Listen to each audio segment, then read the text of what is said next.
These drawings are from Jonathan's Make It From Metal website, and we'll have the link to the drawings down in the description for this video.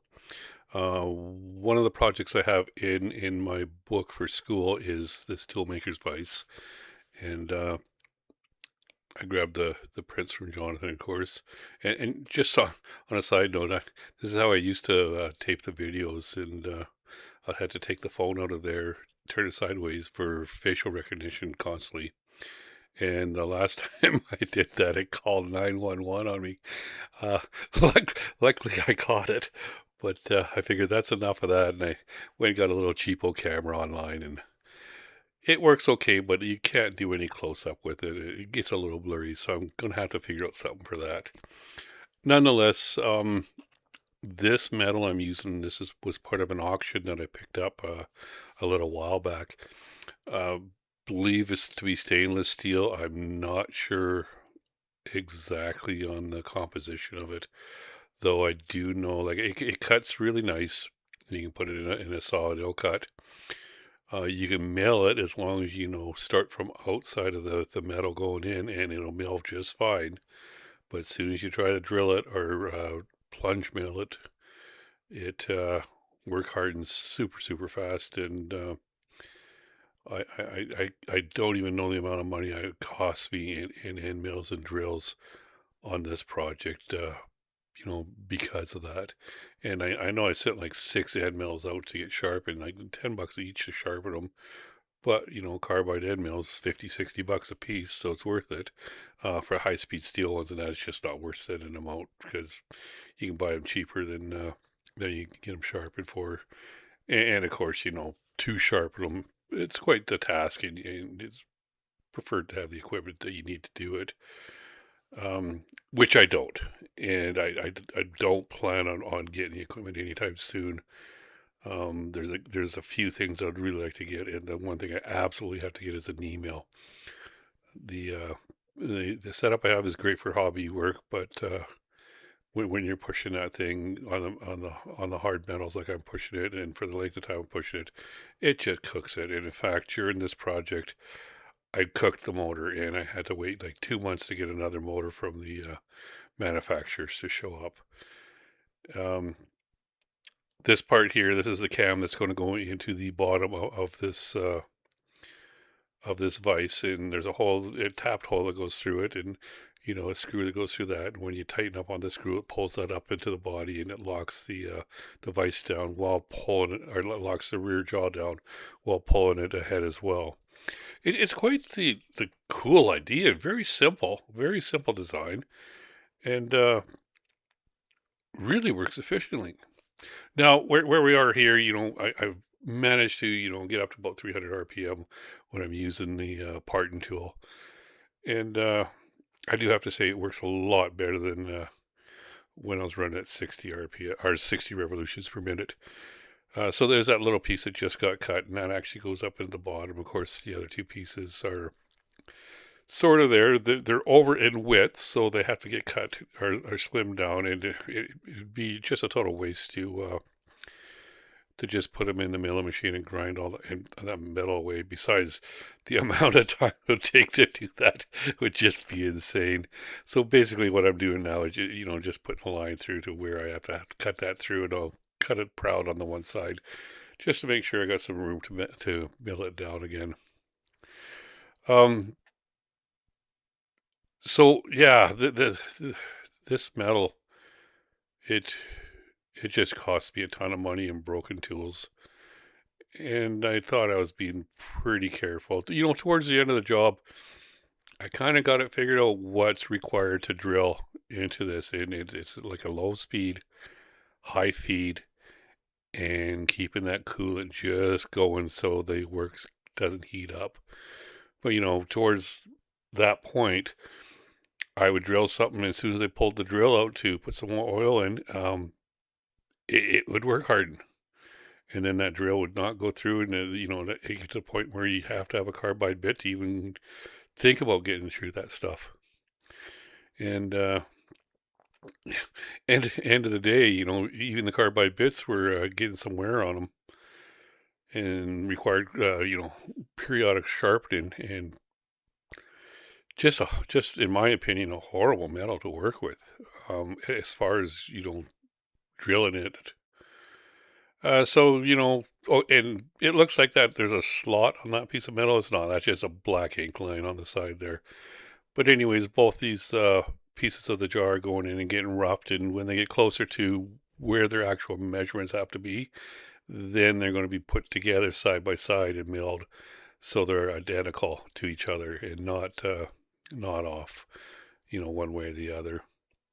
And for the permanent jaw or the fixed jaw in the back, it is press fit, and it's actually a change in design from my book and the drawings, where it appears that the rear fixed jaw is just set on top. Mine, I actually cut the grooves out for the side and press it down on the side to keep it uniform in 90 degrees to that base. So I didn't quite hit my line exactly perfect here, so I did have to give it a couple whacks, when I got to that point to break that material off. But, that little piece also went into the milling machine and got cleaned up and put into my drawer of small pieces. I don't want to say scrap pieces because, if it's scrap, it's scrap. It's, to me, that means it's not good for anything, but I'm finding use for that stuff somewhere down the line.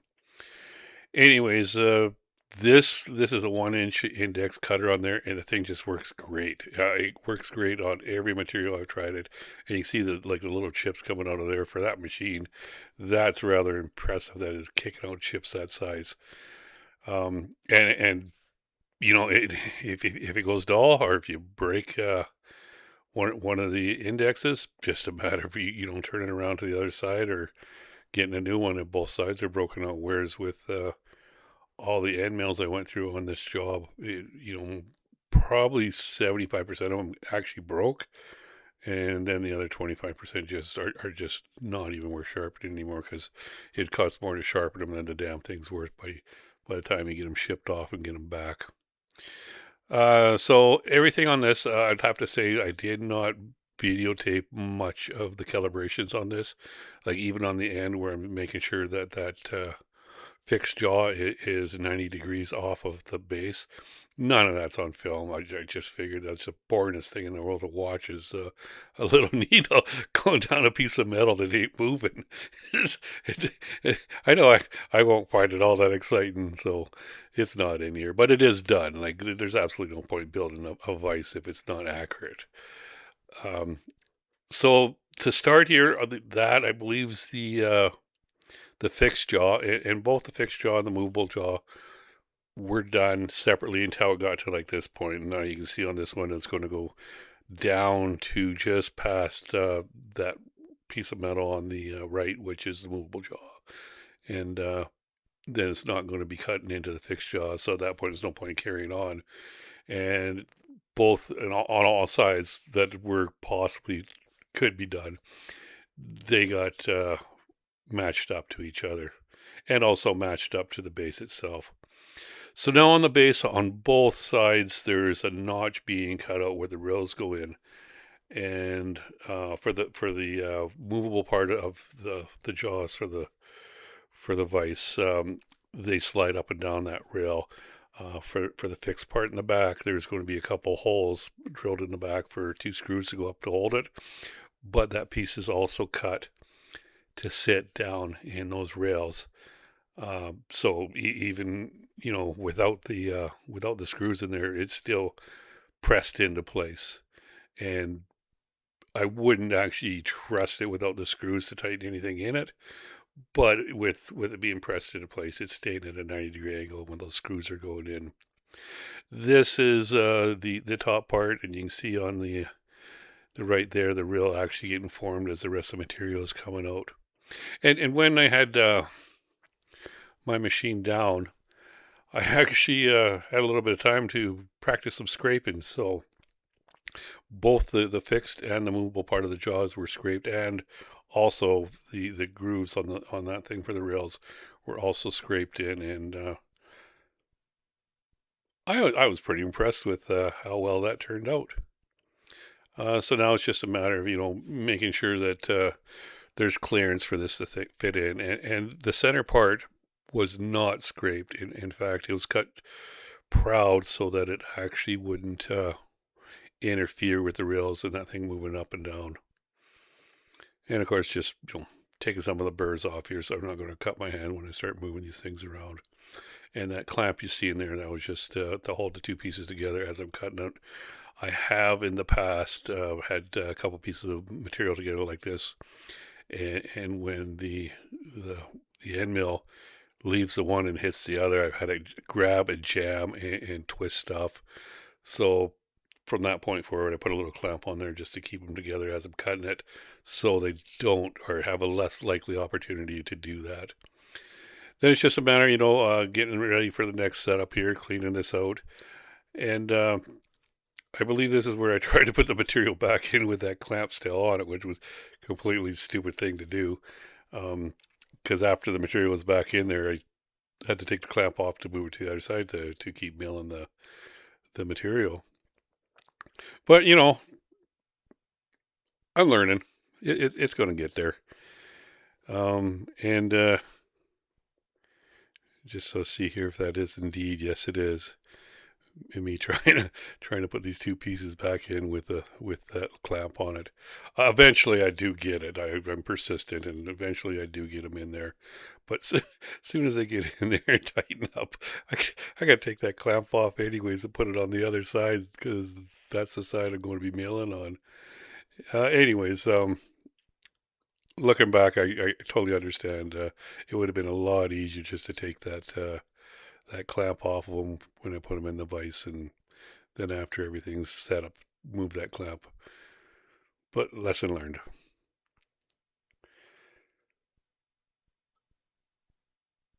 So on these, as I said, that clamp is pretty much used so that they won't jar or anything.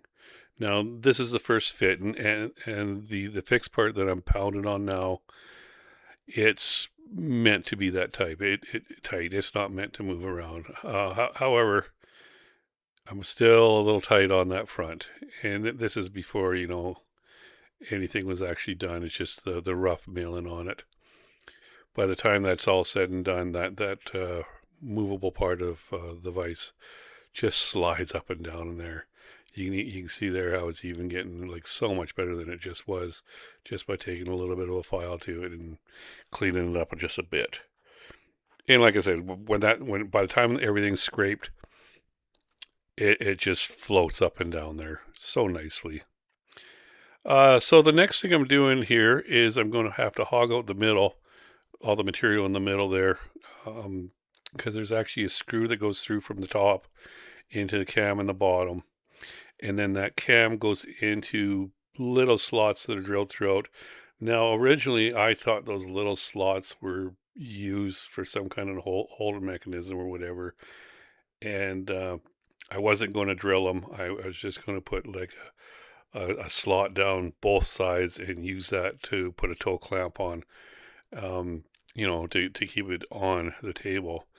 However, once I started looking at this, it dawned on me that, oh my God, those holes are drilled there, and they're half holes when everything's said and done with all the milling, so that little cam has somewhere to stop intermittently up and down. And this is where all hell broke loose. Um, I got 2.5 holes drilled, and I ended up scrapping this bit really quick, and I had to go to a carbide bit. And after 2.5 holes, I absolutely cooked the motor. And like I said, I did a couple months to get a new motor.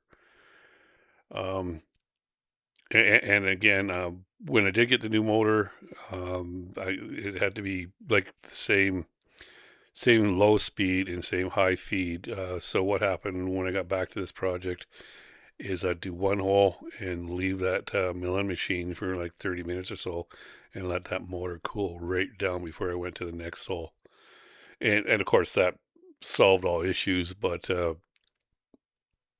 it's not really a great thing for production, spending a day to drill 6 holes.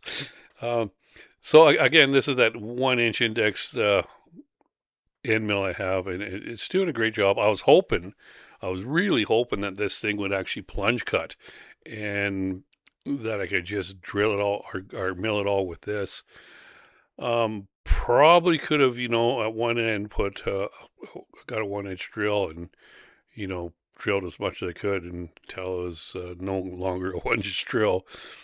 But I decided just to move to a carbide end mill here and do the best I could with that. And they did great. Hindsight, looking back at this from what I know now about working with stainless, I should have had the water or the coolant on that thing as I'm going, even though it is carbide.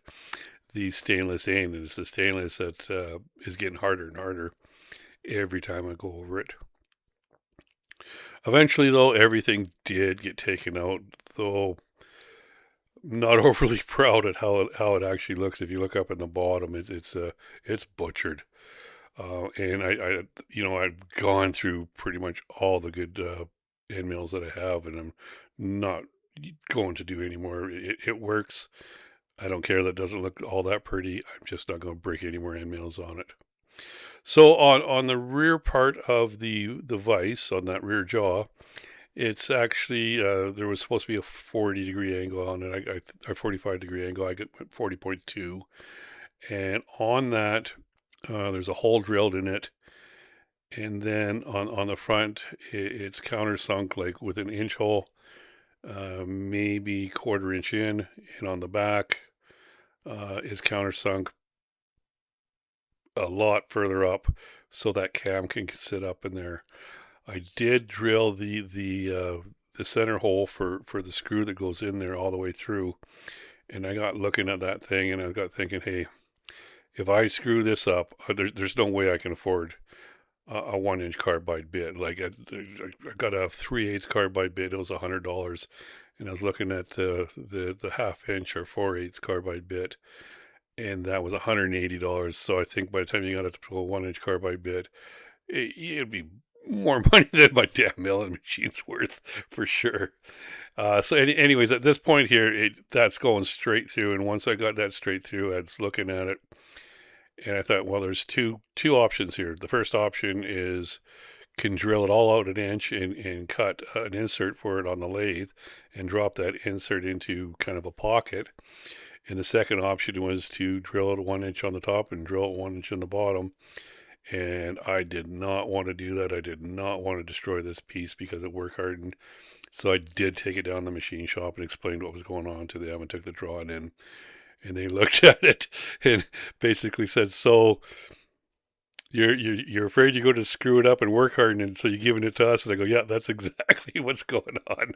And they had a little laugh, I think, but they got it done, and they did a wonderful job on it. A lot less stress on me. So back to this point here, this is where the holes are going in to make those half rounds for the cam. I put the first one in, and once you go through the first half and then goes into that open pocket, it's only cutting half that material. There's no way you can keep that from that bit from wandering, or I should say that drill from wandering whatsoever. So I did end up cutting a piece of material to go in there to fill that pocket up. And you can see there that's the point where I blew up my motor, two and a half. Yeah, 2.5 holes in there done all at the same time, and that motor got so hot it just melted. So there's the piece I cut to go in to fill up that hole. So when it does drill through, it's not drilling into half empty space and half material, and that actually worked out really good. Taking it out here.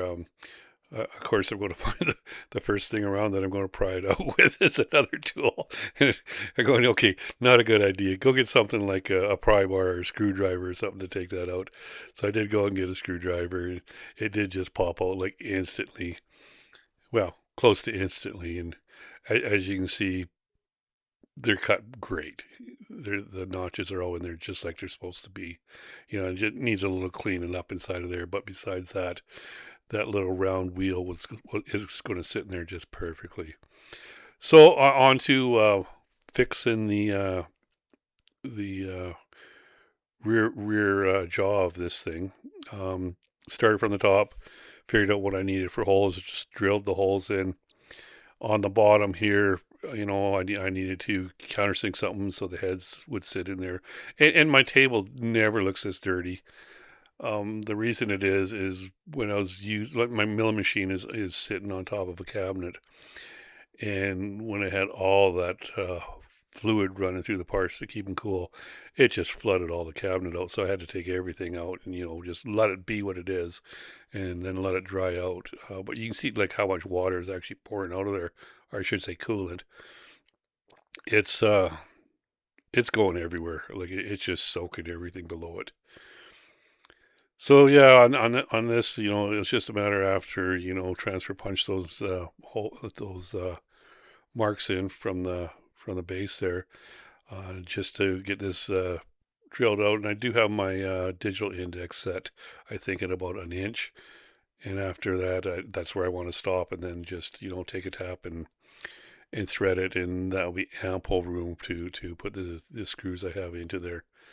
On the other piece on the base, though, I was not able to make the pockets for those, so I did have to go and just put it back in the milling machine with one of the carbide bits that I got returned, and just rough out something, just on both sides, like so the heads of the screws wouldn't be sitting proud of the base of that vise, and it worked good. It just I'm sure I could have spent 20, 30 minutes more, made it look really pretty.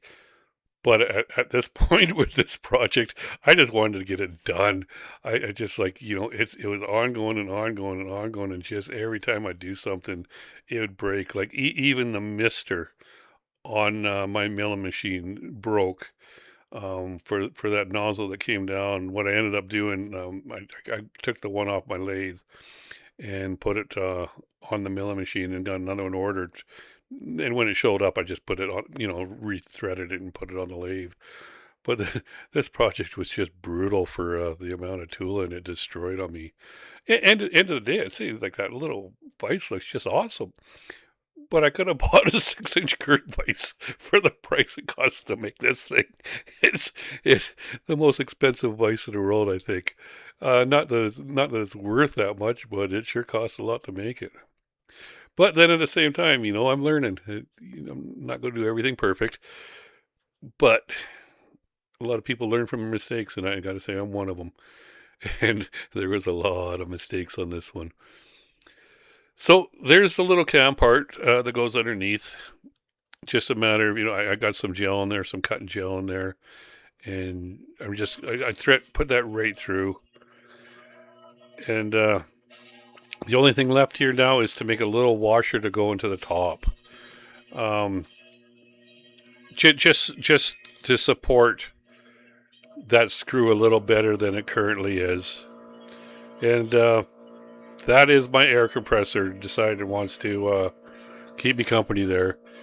Now you can see on that mister, and that's the new mister I just ordered, it's really being temperamental.